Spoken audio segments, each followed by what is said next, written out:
आज मैं अपने इस वीडियो में आप लोगों के लिए नए चैप्टर अर्थात जो 5वां चैप्टर है, 5वां पाठ है, मैं उसे लेकर आई हूँ। 5वें पाठ का नाम है अक्षरों का महत्व और इस पाठ में मैं आप लोगों को ये बताने जाऊँगी कि इस पाठ में किस तरह से हमें ये दिखाया गया है कि किस तरह से हम धीरे धीरे प्रागैतिहासिक काल से लेकर अब तक हम किस तरह से हम विकास के स्तर के बाद स्तर, एक स्तर के बाद दूसरे स्तर को हम गए, विकास के स्तरों को हम पार किए। किस तरह से मनुष्य ने अक्षरों को सीखा, किस तरह से मनुष्य, क्या शुरू में ही वो अक्षर सीख गए थे, क्या शुरू से ही उन्हें अक्षरों का ज्ञान था, इत्यादि बातों को हम इस पाठ में देखेंगे। क्लास, आपको ये मालूम है कि कोई भी बात को, मेरे मन के किसी भी बात को या आपके मन की किसी भी बात को दूसरों तक पहुंचाने के लिए, बताने के लिए हमें माध्यम की आवश्यकता होती है और वो माध्यम है भाषा। भाषा जो है ये वर्णों के द्वारा होती है। भाषा, वर्णों के अभाव में भाषा नहीं बनेगा। वर्ण या ध्वनि के अभाव में भाषा की संभावना ही नहीं है। लेकिन जब ये भाषा नहीं थे तब भी लोग थे और उस समय भी लोग अपने मन के बातों को, अपने मन के भावनाओं को दूसरों तक पहुंचाते थे। उस समय भाषा तो नहीं थी, उस समय ध्वनि नहीं थे, वर्ण नहीं थे, तो भाषा नहीं थी। तो वो कैसे अपने मन की बातों को दूसरों तक भेजते थे, इत्यादि बातों को हम इस पाठ में देखेंगे। अक्षरों का महत्व, अक्षरों का महत्व इस पाठ में हम देखेंगे। यहाँ पर हमें पुराने समय के लोगों से लेकर हमें पुराने समय के लोगों की बात बताई गई है। पुराने समय के लोग जो थे वो किस तरह से अपने मन के बातों को दूसरों तक भेजते थे, वो क्या करते थे जब लोग जंगलों में रहते थे, जब हम मनुष्य में सभ्यता का विकास नहीं हुआ था, जब मनुष्य जो है जंगलों में रहा करते थे। उन्हें तन ढकने के लिए उस समय वे हमारे जैसे कपड़े नहीं, लेकिन पेड़ के छालों को पहनते थे। वो तन को किसी तरह मतलब पेड़ के छाल या पेड़ के बड़े पत्ते, ठीक है, इस तरह से इनका प्रयोग कर, इनका व्यवहार कर वे अपने तन को ढका करते थे।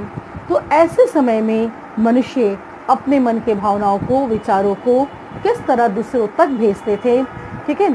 तो ये सारी बातें हम इस पाठ में देखेंगे।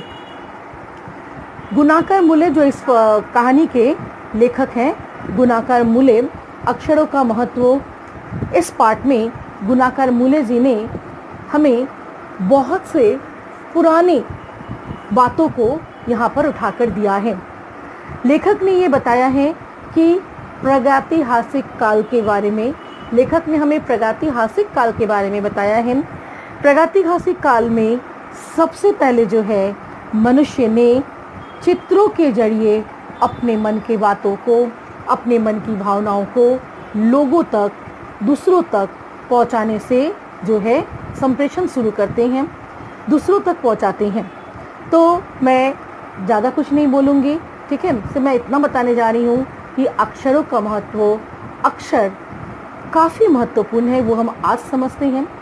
अक्षर या वर्ण अगर नहीं हो तो हमारा दिन ही, हम पूरे दिन में फिर हम जीवित ही नहीं रह पाएंगे, क्योंकि दिन भर हम अपने जनों के साथ जो भी हम बात करते हैं, चाहे हमारे अपने जन अपने पास हो या दूर हो, उन्हें हम लिखकर या बोलकर हम उनसे बात करते हैं।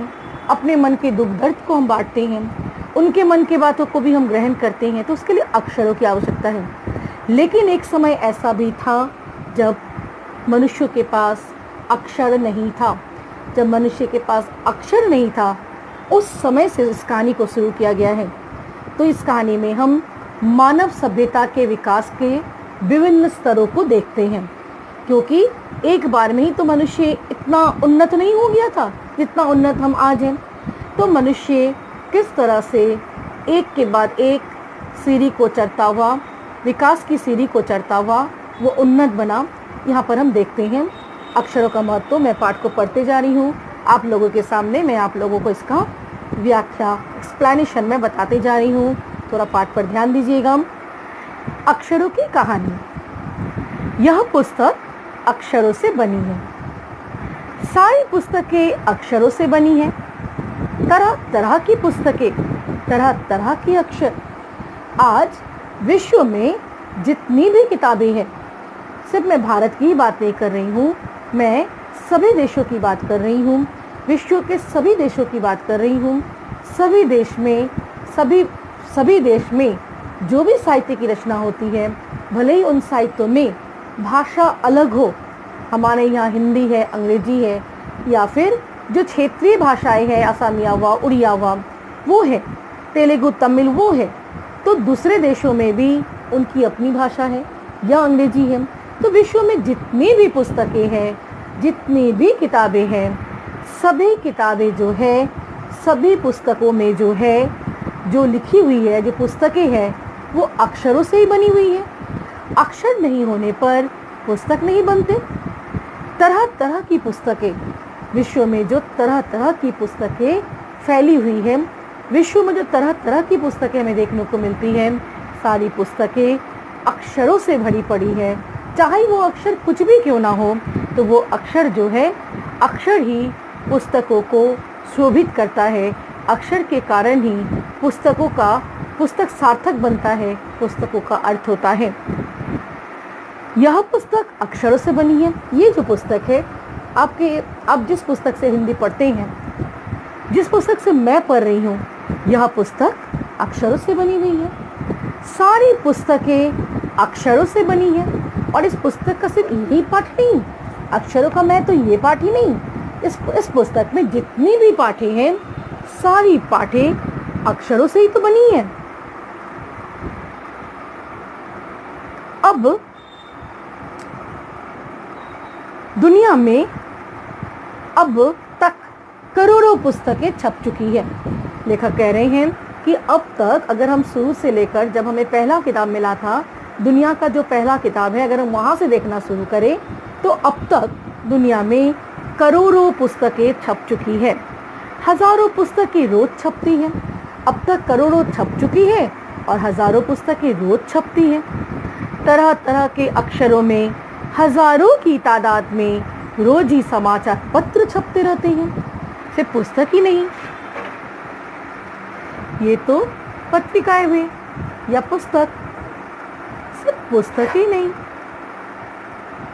पुस्तकों के अलावा हजारों की संख्या में समाचार पत्र भी छपते हैं। विभिन्न भाषाओं में समाचार पत्र छपते हैं। सिर्फ किसी एक भाषा में समाचार पत्र नहीं, हमारे भारत में देख लो, कितने तरह के समाचार पत्र छपते हैं। तरह तरह के समाचार पत्र, तरह तरह के डिजाइनों के साथ समाचार पत्र, ठीक है। तो समाचार पत्र भी छपते रहते हैं हजारों की तादाद में रोज। तरह तरह जो इतने तरह के समाचार पत्र छपते हैं, ये समाचार पत्र नहीं छपते अगर अक्षर नहीं होता। जरा सोच कर देखा जाए, आज अगर अक्षर है तभी जो है इतनी सारी किताबें हैं, इतने सारे पाठक हैं, इतने सारे श्रोता भी हैं जो पढ़कर सुना रहे हैं। तो अगर आज अक्षर नहीं होते तो इतनी पुस्तकें नहीं छपती, ठीक है। इतने पुस्तकों को पढ़ने का पाठक भी नहीं होता और हमारा ज्ञान भी नहीं बढ़ता। आज जो है अक्षर है, उस कारण अक्षर से हमें फ़ायदा क्या है? आज अक्षर होने के कारण हमें देश विदेश के इतिहास के बारे में हमें पता चलता है। अक्षरों में ही तो लिखा रहता है, अक्षरों से ही हमें इतिहास जो है वो लिखे मिलते हैं, जिसे पढ़कर हमें पुराने समय की स्थितियों के बारे में पता चलता है। हमें आज क्या हो रहा है, पूरे देश में आज क्या हो रहा है, समाज में क्या हो रहा है, उसका ब्यौरा भी हमें मिल जाता है समाचार पत्रों के माध्यम से, ठीक है, या पुस्तकों के माध्यम से। कब क्या हुआ है वो पुस्तकों के माध्यम से हमें पूरा ब्यौरा मिलता है। तो वो अक्षर है, इन सभी के मूल में, जड़ में अक्षर सबसे महत्वपूर्ण है। अक्षर का आविष्कार ही आज हमें इतना काबिल बना दिया है कि आज हम पुस्तकों को, तरह तरह के पुस्तकों को पढ़ सकते हैं। तरह तरह के पुस्तकों को पढ़कर हम ज्ञान लाभ कर सकते हैं, हम ज्ञान का उपार्जन कर सकते हैं। हम कल्पना भी नहीं कर सकते थे कि यदि आदमी अक्षरों को न जानता तो आज इस दुनिया का क्या हाल होता। आज हम आज इतना विकास कर चुके हैं, इस विकास के इतना विकसित हो गए हैं, इस विकास के माहौल में खड़े होकर, इतने विकास के वातावरण में खड़े होकर, इतने आधुनिक समय में खड़े होकर आज अगर हमसे कोई कहे कि ये जो अक्षर है कल से नहीं मिलेगा आपको, अक्षर है ही नहीं, ये सोचना भी हमारे लिए कल्पना के बाहर है, अनुमान के बाहर है। ये सब सोच ही नहीं सकते हैं, ऐसा हो ही नहीं सकता है। हम ऐसा मान ही नहीं सकते कि अक्षर नहीं होगा। अक्षर नहीं होगा तो मनुष्य का जीवन ही नहीं चलेगा। अक्षर है तब जैसे हम मनुष्य का जीवन चल रहा है, हमारा जीवन चल रहा है। लेकिन ऐसा भी समय था जब मनुष्य के पास अक्षर नहीं था। आज हम अक्षर के बिना सोच ही नहीं सकते हैं, किंतु ऐसा समय भी हमारे साथ था जब मनुष्य के पास अक्षर नहीं था, वर्ण नहीं था।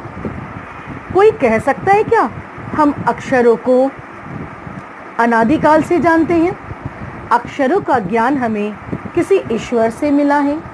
क्या ऐसा कोई कह सकता है कि हम अनादिकाल से, बहुत पुराने समय से अक्षरों को जानते हैं? अक्षरों का ज्ञान हमें ईश्वर से मिला है। पुराने ज़माने के लोग सचमुच ही सोचते थे कि अक्षरों की खोज ईश्वर ने की है, पर आज हम जानते हैं कि अक्षरों की खोज किसी ईश्वर ने नहीं बल्कि स्वयं आदमी ने की है। अब तो हम यह भी जानते हैं कि किन अक्षरों की खोज किस देश में किस समय हुई है। इतना अनुसंधान होने के बाद धीरे धीरे हमको ये पता चला है कि पहले के लोग ये मानते थे कि अक्षर जो है भगवान ने हमें दान में दिया है, भगवान ने अक्षरों को खोजा है। लेकिन ऐसा नहीं है। अक्षरों की खोज ईश्वर ने नहीं बल्कि मनुष्य ने ही की है। उस समय, पुराने समय के लोगों का यह मानना था कि सब कुछ ईश्वर का देन है, अक्षर भी ईश्वर का ही देन है। लेकिन आज हम जानते हैं कि अक्षरों का खोज किसी ईश्वर ने नहीं बल्कि स्वयं आदमी ने की है। और अब तो हमें ये भी मालूम है कि कौन से अक्षर किस देश में किस समय जो है, किस समय बने, किस समय अक्षर की खोज हुई।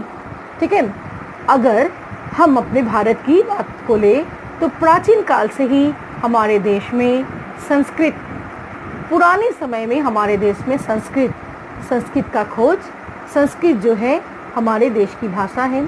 पुराने समय से संस्कृत हमारे देश में है और कहा जाता है, ऐसा है कि संस्कृत ही हमारे देश के सभी भाषाओं की जननी है। संस्कृत के बाद जो है प्राकृत, पाली, हिंदी के पहले इतना कुछ है।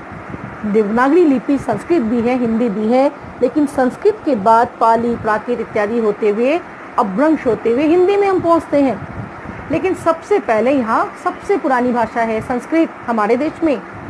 तो संस्कृत की खोज यहाँ हुई। हमारे देश में पुरानी भाषा संस्कृत है।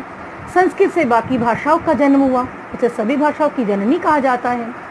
तो ऐसे ही दूसरे भाषाओं की भी बात है, उसकी खोज कहाँ हुई, किस देश में हुई, ये हमें जब पता चल जाता है तब ये कह सकते हैं कि भाषा की खोज या अक्षरों की खोज ईश्वर ने नहीं आदमी ने की है। तो बच्चे थोड़ा इसको सोचना कि सच में अगर अक्षर नहीं होता तो क्या होता, और अक्षर है तो आज हम कितने लाभान्वित हैं। तो अक्षरों के महत्व का ये क्लास मैं आज यहीं तक रखती हूँ। अगले वीडियो में मैं इसके आगे की बातों को लेकर आऊँगी। तो आज यहीं तक। धन्यवाद स्टूडेंट्स।